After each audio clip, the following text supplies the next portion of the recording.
का दिन सूर्यदेव को समर्पित किया गया है। सूर्यदेव की साधना आराधना करने से कुंडली के सभी दोष दूर हो जाते हैं। आइए सुनते हैं रविवार की व्रत कथा। देवलोक के शिल्पकार विश्वकर्मा की एक पुत्री थी। उनका नाम था संज्ञा। सूर्य की तेज किरणों का संध्या पर कोई असर ही नहीं होता था। अपनी पुत्री को सूर्य की ओर निहारते देख उन्होंने पूछा, सोचता हूँ तुम्हारा जल्दी ही ब्याह कर दूं। बताओ किस देव को तुम चाहती हो? संज्ञा ने कहा, पिताजी, आकाश में सूर्य से बढ़कर कोई तेजस्वी नहीं है। ठीक है, हम सूर्य के साथ ही तुम्हारा विवाह करा देते हैं, विश्वकर्मा बोले और अपनी पुत्री को लेकर सूर्य के पास पहुंचे। उन्होंने अपनी पुत्री की इच्छा सूर्यदेव को बताई। सूर्यदेव ने उनका प्रस्ताव सहर्ष स्वीकार कर लिया। सूर्यदेव बोले, आपकी पुत्री मेरे साथ विवाह करना चाहती है, यह मेरे लिए सौभाग्य की बात है, पर इनसे यह तो पूछ लो कि क्या यह मेरा ताप सहन भी कर पाएंगी? विश्वकर्मा अपनी पुत्री संज्ञा को एक ओर ले गए और उनसे पूछा, सूर्यदेव का उत्तर तुमने सुन लिया बेटी, अब बताओ सहन कर लोगी हर ऋतु में उनका ताप? हाँ पिताजी, संज्ञा ने बड़े विश्वास के साथ कहा। कुछ ही दिन बाद संज्ञा का विवाह सूर्यदेव के साथ हो गया। संज्ञा विदा होकर सूर्यदेव के साथ उनके लोक चली गई।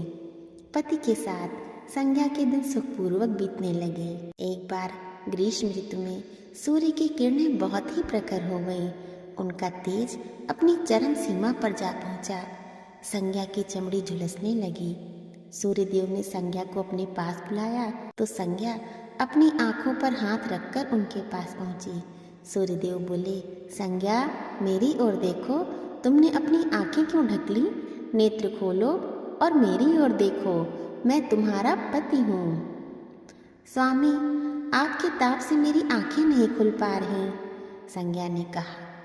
इसका अर्थ तो यह हुआ कि तुम मुझे अपने से दूर कर रही हो। विवाह के पूर्व मैंने तुमसे पूछा भी था कि क्या मेरा ताप सहन कर पाओगी। तुम्हारी सहमति पाकर ही मैंने तुम्हारे साथ विवाह करना स्वीकार किया था, लेकिन अब तुम अपने वचन से मुकर रही हो। सूर्यदेव को क्रोध आने लगा था। संध्या ने कहा, स्वामी, इसमें मेरा कोई दोष नहीं, आपका ताप ही इतना प्रखर है कि। सूर्यदेव और भी कुपित हो उठे। बोले, सुनो संज्ञा, प्राणवान वस्तुओं को जीवित रखने वाला मैं ही हूँ, परंतु तुमने मेरी ओर से आंखें बंद कर ली, अतः तुम्हारे गर्भ से जो बालक उत्पन्न होगा वह यम होगा। यम अर्थात मृत्यु का देवता। संज्ञा वहां से भाग जाना चाहती थी, लेकिन बच्चों का मोह उसे विवश किए हुए था। संज्ञा की एक सहचरी थी, उसका नाम था छाया, जो हूबहू संज्ञा के जैसी ही दिखती थी। संज्ञा ने इस विषय में छाया से मदद लेने का निश्चय किया।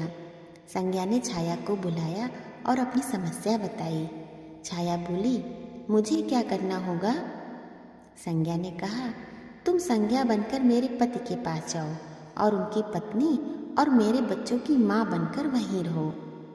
छाया ने पूछा, उन्होंने मुझसे पूछताछ की तो कहना मैं संज्ञा हूँ, भेद मत खोलना।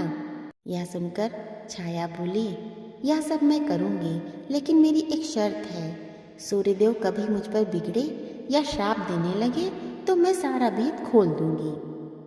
ठीक है, अब जाओ और मेरे बच्चों को संभालो, संज्ञा ने उसे आज्ञा दी। तुमने मुझे बहुत ही कठिन कार्य सौंपा है संज्ञा, फिर भी मैं भरसक प्रयत्न करूंगी, छाया बोली और वहां से चली गई।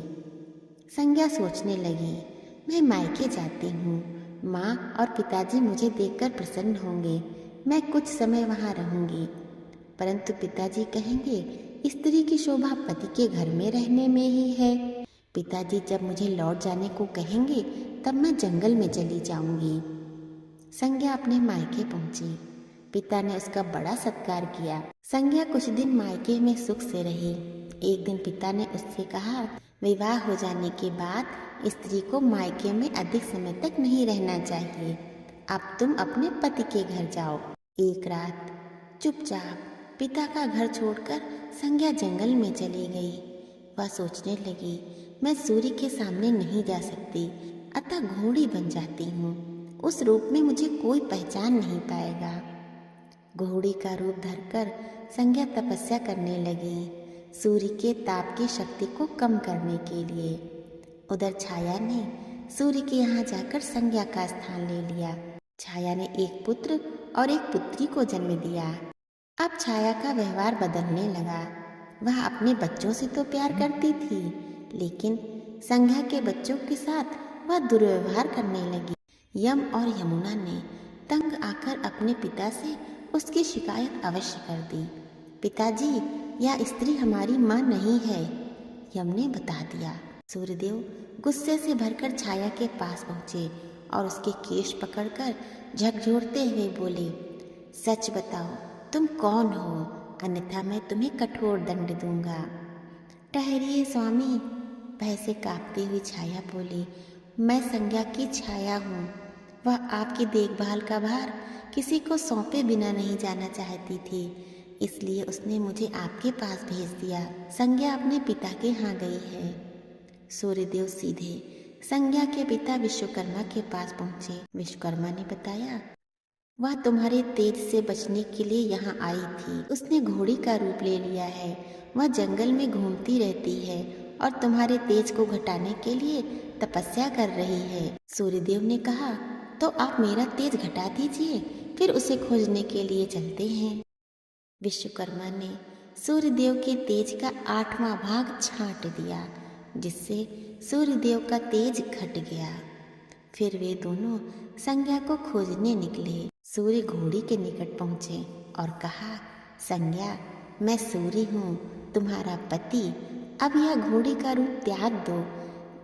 संज्ञा ने कहा, जब तक मेरी मनोकामना पूरी न होगी तब तक मैं यह रूप नहीं त्यागूंगी। सूर्य ने कहा, तुम्हारी मनोकामना तो पूरी भी हो गई। संज्ञा ने अपना घोड़ी वाला रूप त्याग दिया और अपने स्वाभाविक रूप में आ गई। संज्ञा बोली, मैं अब कभी अपना घर त्याग कर नहीं जाऊंगी। आप छाया को क्षमा कर देना और अपने साथ ही रखना। बोलिए सूर्य देव की जय।